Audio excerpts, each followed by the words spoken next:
സ്റ്റേജിലിരിക്കുന്ന നേതാക്കളെ, എൻ്റെ മുമ്പിലിരിക്കുന്ന ബഹുമാന്യരായ സഹോദരങ്ങളെ,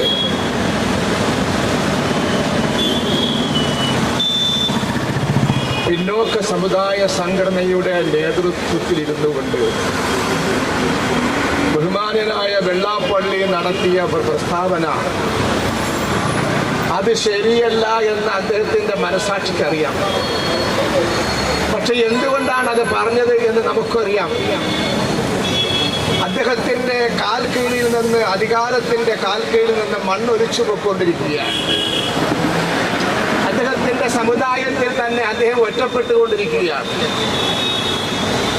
ഈ ഈഴവ സമുദായവും മുസ്ലിം സമുദായവും വളരെ വ്യക്തിബന്ധങ്ങൾ കാത്തു സൂക്ഷിക്കുന്ന സുഹൃത്തുക്കളാണ്, സഹോദരങ്ങളാണ് എന്ന കാര്യത്തിൽ ഒരു സംശയമില്ല.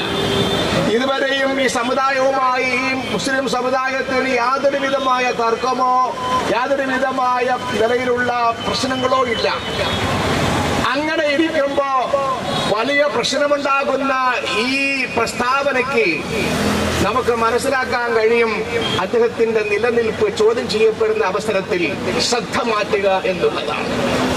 അദ്ദേഹത്തിന്റെ മകൻ ഒരു വർഗീയ പ്രസ്ഥാനത്തിന്റെ വലിയ നേതാവായിരുന്നു. പക്ഷേ ആ നേതാവ് ഒന്ന് പരീക്ഷിക്കപ്പെട്ടപ്പോ വട്ടം പൂജ്യമായി. എന്റെ മകനും നിലനിൽപ്പില്ല എന്ന് മനസ്സിലാക്കിക്കൊണ്ട് ചെയ്തൊരു അടവാണ് ഈ പ്രസ്താവന. പക്ഷേ ഈ പ്രസ്താവന ഈ സമുദായം, ഈഴവ സമുദായം ഒരിക്കലും അംഗീകരിക്കില്ല. 99% പേരും അംഗീകരിക്കില്ല എന്നുള്ളത് യാഥാർത്ഥ്യമാണ്. ബഹുമാന്യനായ മഹാനായ നാരായണ ഗുരുവിന്റെ പ്രത്യേകമായ ആ സന്ദേശം, മതം ഏതായാലും മനുഷ്യർ നന്നായാൽ മതി എന്ന ആ വേദവാക്യം, അത് വളരെ കാത്തു സൂക്ഷിക്കുന്ന ഒരു സമുദായമാണ് ഈഴവ സമുദായവും മുസ്ലിം സമുദായവും.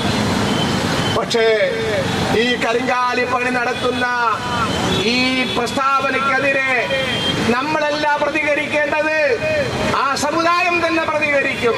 അതിനേക്കാൾ ഉപരി ആ പിന്നോക്ക സമുദായ സംഘടന എന്ന നേതൃസ്ഥാനത്ത് വെച്ചിരിക്കുന്ന ഭരണവികാവർഗം, ഈ സർക്കാരുകളൊന്ന് ആലോചിക്കണം.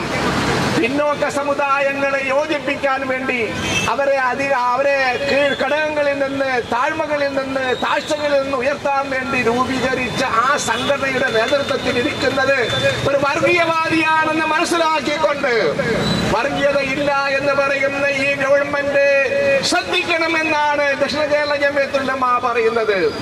നിങ്ങൾ ശ്രദ്ധിക്കാതെ നിങ്ങൾ നിസാരമാക്കുകയാണെങ്കിൽ ഇതിനൊരുപാട് വില കൊടുക്കേണ്ടി വരുമെന്ന കാര്യത്തിൽ ഒരു സംശയവുമില്ല. ഇത് പറയുന്നത് ദക്ഷിണ കേരള ജംഇയ്യത്തുൽ ഉലമയാണ്. തെക്കൻ കേരളത്തിലെ മുസ്ലിമീങ്ങളുടെ ആത്മീയമായ സംഘടനയാണ്. ഒരുപാട് പ്രവർത്തനങ്ങൾക്ക് നേതൃത്വം കൊടുത്ത, ഒരുപാട് പ്രശ്നങ്ങൾക്ക് പരിഹാരം കണ്ട ഈ സംഘടനയാണ് എന്ന കാര്യത്തിൽ ഒരു സംശയവുമില്ല. അന്യരായ തൊടിയൂർ ഉസ്താദും കടക്കൽ ഉസ്താദും KP സാറും അതുപോലെ നമ്മുടെ ജംഇയ്യത്തുൽ ഉലമയുടെ പ്രശസ്തരായ നമ്മുടെ വന്യരായ ഉസ്താദ് KP ഉസ്താദൊക്കെ നേതൃത്വം കൊടുക്കുന്ന ഈ സംഘടനയുടെ ശബ്ദം അത് ശ്രദ്ധിച്ചുകൊണ്ട് പരിഹാരം ചെയ്യേണ്ടത് ഇന്നത്തെ ഭരണകർത്താക്കളുടെ കടമയാണെന്ന് ഞാൻ ഓർമ്മിപ്പിക്കുകയാണ്. ഈ മഹത്തായ സംഭവം ലോക ശ്രദ്ധയിൽ കൊണ്ടുവരുന്നതിന് വേണ്ടി ആദ്യമായി പ്രതികരിച്ചത് ദക്ഷിണ കേരള ജംഇയ്യത്തുൽ ഉലമയാണ്. അതിന്റെ തിരുവനന്തപുരം ജില്ലാ കമ്മിറ്റിയാണ്.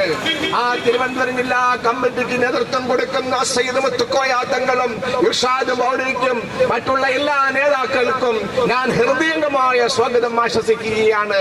ജംഇയ്യത്തുൽ ഉലമയുടെ സംസ്ഥാന സെക്രട്ടറി എന്ന നിലയിലും ജമാഅത്ത് പ്രദേശന്റെ പ്രസിഡന്റ്, ജില്ലാ പ്രസിഡന്റ് എന്ന നിലയിലും ഈ മഹത്തായ പ്രക്രിയയ്ക്ക് മുന്നിൽ വന്ന് നിങ്ങളെ ആശീർവദിക്കുകയാണ്.